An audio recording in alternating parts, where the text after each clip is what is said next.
भगवती जगदम्बा महामाया पूर्ण प्रकृति आद्या शक्ति देवी को मेरा प्रणाम है। तो हम देख रहे हैं कि देवी महामाया की बनाए हुए इस जगत में कौन सी विचित्र घटनाएं घटती रहती हैं, और जो ऐसी होती हैं जिनसे हमें बहुत सी शिक्षाएं मिलती हैं, वो प्रभु स्तर की घटनाएं होती हैं, देवताओं के स्तर की, और उससे हम मानव स्वयं को देवता बना सकते हैं।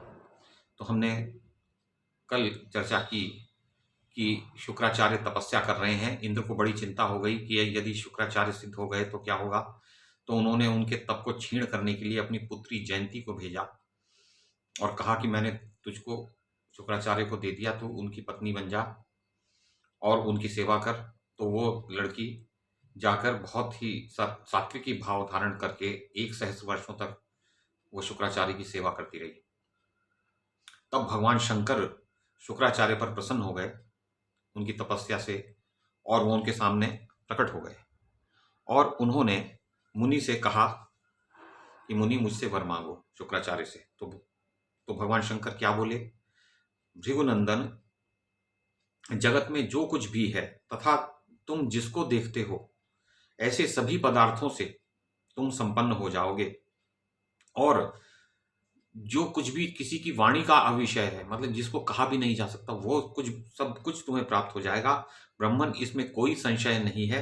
ब्राह्मणों और प्रजाओं में तुम्हारी प्रधानता रहेगी, स्थिर रहेगी। संपूर्ण प्राणी तुम्हें मारने में असमर्थ सिद्ध होंगे, तो उनकी मृत्यु नहीं हो सकती।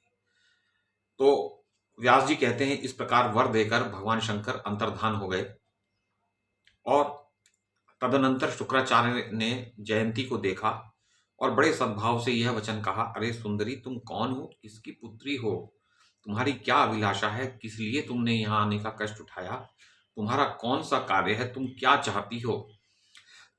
सुलोचने, मुझे बताओ, मैं तुम्हारे कठिन से कठिन कार्य को भी अभी करने को तैयार हूं। सुव्रते, आज मैं तुम्हारी सेवा से अत्यंत प्रसन्न हूं। वरोरु, अभिलषित वर मांग लो। तो उन्होंने कहा वर मांगो, क्योंकि उसने सेवा भी तो बहुत की थी जयंती ने। तो मुनि के यों कहने पर जयंती का मुखमंडल प्रसन्नता से खिल उठा। उसने कहा, भगवान, आप तपस्या के प्रभाव से मेरा मनोरथ जान सकते हैं। आपको पता है क्या है मेरा मनोरथ। शुक्राचार्य ने कहा, मुझे ज्ञात हो गया है, फिर भी तुम्हें अपनी अभिलाषा तो व्यक्त करनी ही उचित है। मैं तुम्हारी सेवा से अत्यंत प्रसन्न हूं। सब प्रकार से तुम्हारा कल्याण करना मेरा परम कर्तव्य है। तो जयंती बोली, ब्राह्मण, मैं इंद्र की पुत्री हूं, मेरा नाम जयंती है, मैं जयंत की छोटी बहन हूं। ये जयंत वही है जिसने सीता जी के वक्षस्थल स्थल पर कौवा बनकर पंजा मारा, और तब रामचंद्र जी ने एक सीख निकाली और उसको ब्रह्मास्त्र का मंत्र उस पर फूंका, तो वो ब्रह्मास्त्र बन गया और जयंत की एक आंख तोड़कर उसे जाने दिया। ये वही उसी जयंत की ये छोटी पुत्री है, की बहन है। जयंत की बहन जयंती, इंद्र की छोटी पुत्री, इंद्र की पुत्री। मुने, पिताजी ने मुझे आपको अर्पण कर दिया है, विभो आप मेरा मनोरथ पूर्ण कीजिए। तो शुक्राचार्य ने कहा, सुंदरी, तुम संपूर्ण प्राणियों से अदृश्य रहकर अपने इच्छानुसार 10 वर्ष तक मेरे साथ आनंद का अनुभव करो। उनका वैवाहिक जीवन के में जो सुख होते हैं वो सब तुम भोगो 10 वर्ष तक। व्यास जी कहते हैं, इस प्रकार कहकर शुक्राचार्य जी ने जयंती का हाथ पकड़ लिया और वे घर चले गए। जयंती के साथ रहने की व्यवस्था कर ली। तो जैसे लिविंग इन आजकल होता है, गांधर्व विवाह, 10 वर्षों का उन्होंने इस प्रकार से एक कॉन्ट्रैक्ट, एक समझौता कर लिया साथ रहने का। 10 वर्षों तक वे घर से बाहर नहीं निकले। उन्होंने ऐसी माया से अपने को आच्छादित कर लिया था कि कोई भी प्राणी उन्हें देख नहीं पाता था। अब कोई भी ये चेष्टा करे अपनी ध्यान लगाकर कि ये क्या कर रहे हैं, तो पता नहीं चलता था। दैत्यों ने सुना गुरुदेव मंत्र प्राप्ति में सफलीभूत होकर आ गए हैं, अतः प्रसन्न होकर वे शुक्राचार्य से मिलने उनके घर गए, किंतु वे उन्हें देख न सके, क्योंकि उस समय मुनि जयंती के साथ थे। तो उन्होंने माया लगा रखी थी।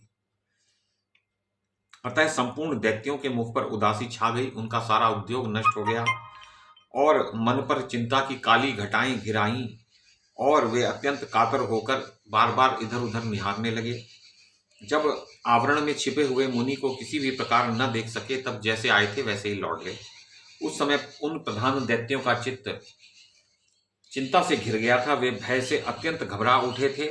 इधर इंद्र ने अपने गुरु महाभाग बृहस्पति से कहा कि गुरुदेव, अब इसके बाद क्या करना आवश्यक है? ब्राह्मण, आप अभी दानवों के पास जाइए और अपनी माया के प्रभाव से उन्हें फंसा लीजिए। मानद, आप बुद्धिपूर्वक विचार करके हमारे कार्य साधन में तत्पर हो जाइए। जब इंद्र की यह बात सुनकर उन्हें विदित हो गया कि शुक्राचार्य गुप्त निवास कर रहे हैं, तो देवगुरु बृहस्पति स्वयं शुक्राचार्य का वेश बनाकर दैत्यों के पास गए। तो ये तो कामरूपता थी उनके पास में, वो इच्छाधारी थे, मतलब जिसको कामरूप वास्तविक शब्द है। तो कामरूप होने के कारण उन्होंने शुक्राचार्य स्वयं को बना लिया और दैत्यों को दानवों को बुलाया और उन्होंने बड़ी श्रद्धा दिखाई। सभी असुर सामने आए और देखा हमारे गुरु शुक्राचार्य जी तो सामने खड़े हैं, थे वो बृहस्पति। उनको सबको विदित ना हो सका कि यह बृहस्पति की माया है जो गुरुदेव के रूप में प्रकट है। तब माया से छिपे हुए शुक्राचार्य रूपी बृहस्पति ने दानवों से कहा, मेरे यजमानों का स्वागत है, मैं तुम्हारा कल्याण करने के लिए ही आया हूं।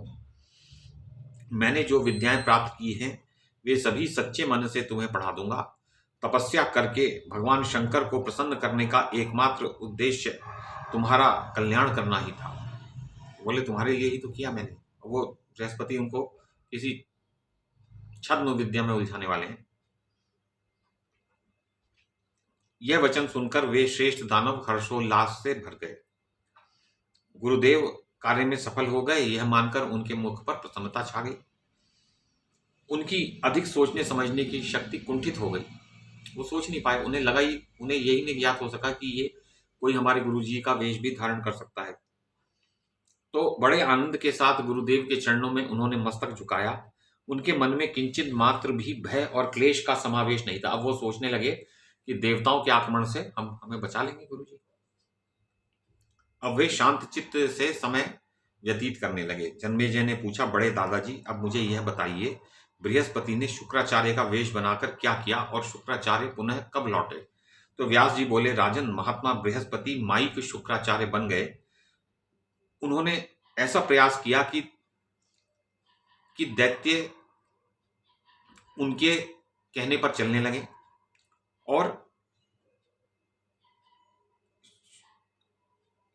उधर शुक्राचार्य का जो 10 वर्ष का निश्चित समय था वो पूरा हो गया। अब वो सोचने लगे वे सभी यजमान मेरे आने की आशा से मार्ग देखते हुए खड़े होंगे। अब उन्हें ध्यान आया शुक्राचार्य को, जब 10 वर्ष बिता लिए उन्होंने जयंती के साथ। अतः चलकर उनसे मेरा मिलना परम आवश्यक है। वे मेरे अनन्य भक्त हैं, मैं उनको देवताओं के भय से मुक्त कर दूं। तब उन्होंने जयंती से कहा, सुलोचने, इस समय मेरे दैत्य पुत्र देवताओं के पास कालक्षेप कर रहे हैं। तुम्हारे साथ रहने की 10 वर्ष की जो अवधि निश्चित थी वह पूरी हो चुकी है। अतः देवी, अब मैं उन पुत्रों से मिलने के लिए जा रहा हूं सुमध्य में, फिर शीघ्र ही तुम्हारे पास आने की चेष्टा करूंगा। तो उन्होंने अपने कर्तव्य का पालन किया और जयंती ने भी अपने आप को समर्पित कर दिया। देखिए, दोनों ने बलिदान किया।